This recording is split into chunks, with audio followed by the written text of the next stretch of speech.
Welcome. We have learned in the previous video social intelligence. Now we are going to learn general intelligence, where we'll go deep into it. And in general intelligence, we are going to learn general intelligence is the ability to take on any arbitrary problem. Current AI research has, for the most part, only produced program that can solve exact one problem.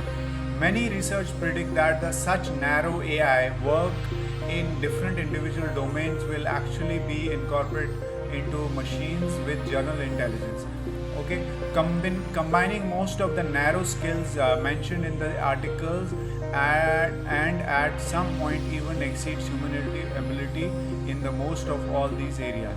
Subfield of artificial intelligence, general intelligence or AGI studies general intelligence exclusive. So general intelligence is ability to take any arbitrary problem. It's like general, okay? Generally whatever happens.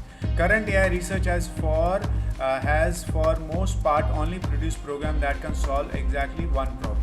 Now, narrow AI is like going very deep into the one problem, one niche, but general intelligence is like working broadly, arbitrarily, any arbitrary problem. Okay, this is the difference. Okay, we'll thank you so much. Go to the next section, which is approaches in AI, and we'll meet you there. Thank you so much.